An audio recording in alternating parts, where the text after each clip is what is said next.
बुद्ध ने बताया कि सच्ची शांति और संतुलन हमारे भीतर से उत्पन्न होते हैं, न कि बाहरी परिस्थितियों से। अतीत पर पछतावा मत करो, भविष्य की चिंता मत करो, वर्तमान में जियो। यह विचार हमें वर्तमान समय की अहमियत समझाता है। केवल वर्तमान में जीने से हम मानसिक शांति और संतोष प्राप्त कर सकते हैं। इतिहास में कई ऐसे महापुरुष हुए हैं जिनके सिद्धांत और उपदेश आज भी लोगों के बीच प्रचलित है। इन महापुरुषों में एक नाम महात्मा बुद्ध का भी है। महात्मा बुद्ध की जीवनी हर किसी के लिए प्रेरणादायक रही है। उनके कई उपदेश हैं जो लोगों के जीवन का मार्गदर्शन करते हैं। यहाँ हम महात्मा बुद्ध के 10 उपदेश और भगवान बुद्ध के अन्य नामों के बारे में बता रहे हैं। साथ ही बुद्ध के प्रेरक विचार और गौतम बुद्ध की किताबों के बारे में भी जानकारी प्रदान कर रहे हैं। महात्मा बुद्ध का जन्म लगभग 563 ईसा पूर्व लुम्बिनी, नेपाल में हुआ था। उनका बचपन सिद्धार्थ के नाम से जाना जाता था और वह एक राजघराने के सदस्य थे। बचपन से ही उन्हें जीवन के दुख और अपूर्णता का एहसास हुआ। एक दिन उन्होंने 4 दृश्य देखे, वृद्ध, रोगी, मृतक और एक तपस्वी, जो उनके जीवन को पूरी तरह से बदल दिए।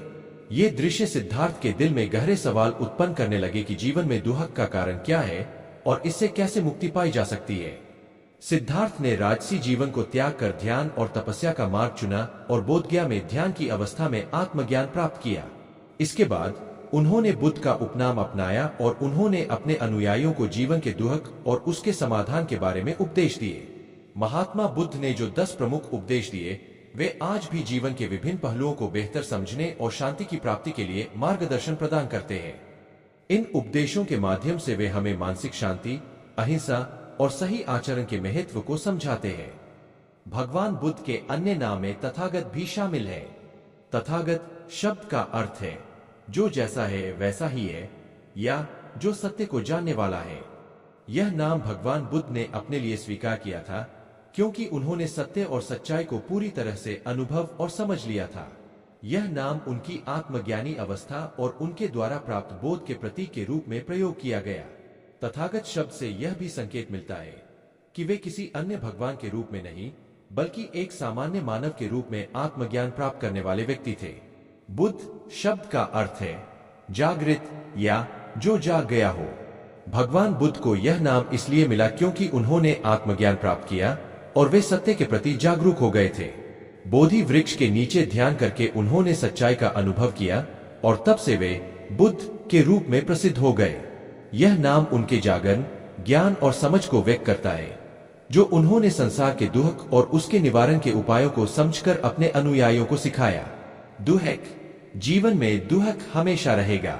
हर इंसान को कभी न कभी दुख का सामना करना पड़ता है, जैसे बीमारी, बुढ़ापा और मृत्यु।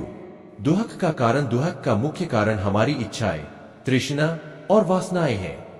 जब हम बहुत कुछ चाहते हैं या किसी चीज के लिए अटका रहते हैं तो दुख पैदा होता है। दुख का समाप्ति, निरोधा, यह कहा गया है कि दुख का अंत किया जा सकता है। अगर हम अपनी इच्छाओं और वासनाओं को नियंत्रित करें तो दुख से मुक्ति मिल सकती है। दुख के समाप्ति का मार्ग, दुख को समाप्त करने का एक तरीका है अष्टांगिक मार्ग। इसमें 8 ऐसे कदम होते हैं जो हमें सही जीवन जीने में मदद करते हैं और हमें सुख, शांति और आत्मज्ञान की ओर ले जाते हैं। टूट जाना इस्तेमाल हो जाने से ज्यादा बेहतर होता है। इंसान को खोने के डर से पता नहीं कितनी बार अपनी सेल्फ रिस्पेक्ट ही खो देते हैं। कौन जी सका है? जिंदगी अपने मुताबिक, दिल चाहता कुछ और है और होता कुछ और है। कभी अकेले बैठे के देखना, लफ्जों से ज्यादा आंसू निकलते हैं। जो लोग बहुत ज्यादा मीठे होते हैं वो लोग बहुत ज्यादा खतरनाक होते हैं। आज तुमने एहसास करा ही दिया कि मैं तुम्हारे लिए कुछ भी नहीं अगर मन में शांति है।